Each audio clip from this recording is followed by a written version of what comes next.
বন্ধুরা, সফল হতে কী লাগে তোমাদের কি জানা আছে? সফলতা এই শব্দটা কিন্তু ছোট, কিন্তু এর পিছনে লুকিয়ে আছে হাজারো রাতের না ঘুমানো গল্প, চোখের পানি আর হার না মানা লড়াই, আর অগণিত ব্যর্থতার অভিজ্ঞতা। প্রত্যেক সফল মানুষের পিছনে আছে এক কঠিন লড়াই। তুমি কি সফল হতে চাও?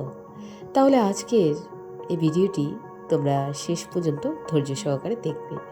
আমি তোমাদের সঙ্গে আছি। আমি তোমাকে বলবো সফল হতে কী লাগে এবং একটা গল্প শোনাবো।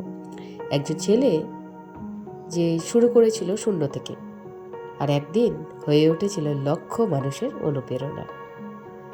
রাকিব নামের এক ছেলে। এই গল্পে একজন সাধারণ ছেলে, নাম তার রাকিব। গ্রামের ছিল তো, গরিব পরিবার। বাবা রাজমিস্ত্রি, মা অন্যের বাসায় কাজ করে। স্কুলে যেত ফাটা জুতো পরে, খাবারও জুটতো না অনেকদিন। কিন্তু রাকিবের চোখে ছিল স্বপ্ন। সে জানতো গরিব জন্মালেও দোষ নেই, কিন্তু গরিব থেকে মরলে সেটা দোষ। সে সকাল 5টায় ঘুম থেকে উঠত, পাঠা চড়াতো, স্কুলে যেত, রাত 10টায় পড়তে বসত, ঘুমাতো 12টায়। মানুষ বলতো এই ছেলে কিছুই তো করতে পারবি না, কিন্তু সে বিশ্বাস করতো আমি পারবো। এই আত্মবিশ্বাসই ছিল তার প্রথম সিঁড়ি। রাকিবের জীবন 3টি অংশ আমরা রাকিবের জীবন থেকে শিক্ষা পাই। এই 3টি অংশ হলো, প্রথমত পরিস্থিতি নয়, মন মানসিকতা গুরুত্বপূর্ণ। 2 নম্বর, নিজেকে ছোট ভাবলে কেউ বড় হতে পারে না। 3 নম্বর, শুরু ছোট হোক, থেমো না। এই 3টি কথা তোমার জীবনের মোড় ঘুরিয়ে দিতে পারে।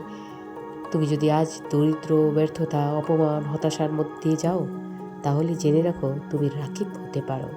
আর রাকিব স্কুলে পাশ করলো, কলেজেও ভর্তি হওয়ার টাকা ছিল না। সে গরুর খামারে কাজ করলো, ইট ভাটায় শ্রমিক হিসাবে কাজ করলো, 12 ঘন্টা খেটে পড়তো রাতে।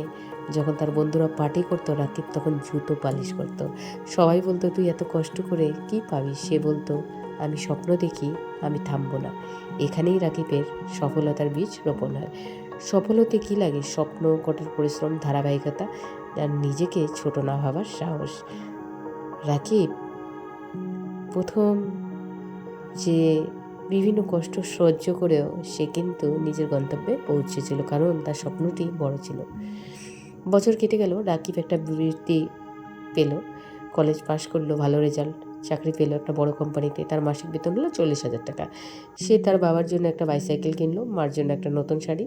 এই ছিল তার জীবনের প্রথম বড় প্রাপ্তি। তবে সে এখনও থামেনি। সে জানতো সফলতা গন্তব্য নয়, এটা একটা সফর। তুমি যখন প্রথম সাফল্য পাবে সেটাই আসল নয়, আসল হচ্ছে তুমি সেটা ধরে রাখতে পারছো কিনা। সফলতা হচ্ছে অভ্যাস, একদিন না একদিন সেটা কিন্তু তোমাকে প্রতিদিন করতে হবে। রাকিব এরপর ব্যবসা শুরু করলো, ব্যর্থ হলো, আবার দাঁড়ালো। 3বার কোম্পানি বন্ধ হলো, বন্ধু ছেড়ে দিল, আত্মীয় বলল আরে রাকিব তুই থেমে যা। কিন্তু রাকিব তখন একটা কথা মনে পড়লো, যারা ব্যর্থ হয় তারা নয় সফল, যারা ব্যর্থ হয়ে উঠে দাঁড়ায় তারাই সফল হয়। ব্যর্থতা আসবেই, অপমান হবে, কিন্তু যেদিন তুমি নিজেকে বলবে আমি পারবো, সেদিন তোমার জীবন বদলাবে। আর আজ রাকিব 12টা স্কুল চালায় গ্রামের ছেলেমেয়েদের জন্য, নিজের বাড়িই বানিয়েছে, বাবা মা এখন আর কাজ করে না। সেই রাকিব যাকে কেউ বিশ্বাস করতো না, আজ হাজার হাজার ছেলেমেয়ের অনুপ্রেরণা। তুমি যদি সফল হতে চাও তবে শুরু করো আজ।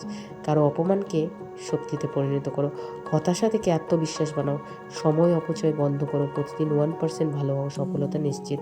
সফল হতে কী লেগে সফল হতে কি লাগে? নিজেকে বিশ্বাস, সময়ের ব্যবহার, বাধা পেরিয়ে গিয়ে মানসিকতা, এবং কখনো না থেমে যাওয়ার প্রতিজ্ঞতা। আজ এই গল্পটা হয়তো তোমার গল্প হবে একদিন, কিন্তু সেই দিনের জন্য আজকের দিন থেকে কাজ শুরু করো।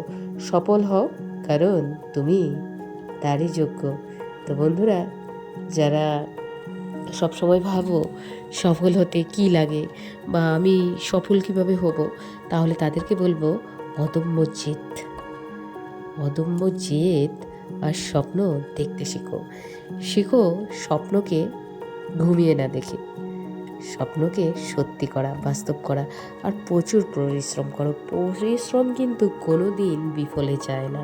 আর যারা প্রচুর পরিশ্রম করে না, তারাই একদিন সফলের সিঁড়িতে পৌঁছায়, আর যাদের মধ্যে জিদ থাকে না আমি পারবো, সত্যি বলতে তারাই একদিন ইতিহাস গড়ে তোলে। তো বন্ধুরা, আজকে আমার ভিডিওটি তোমাদের কেমন লাগলো একটি লাইক অবশ্যই করবে, আর কে কোথা থেকে ভিডিওটি দেখছো কমেন্টসে আমাকে লিখে জানা। Thanks for watching.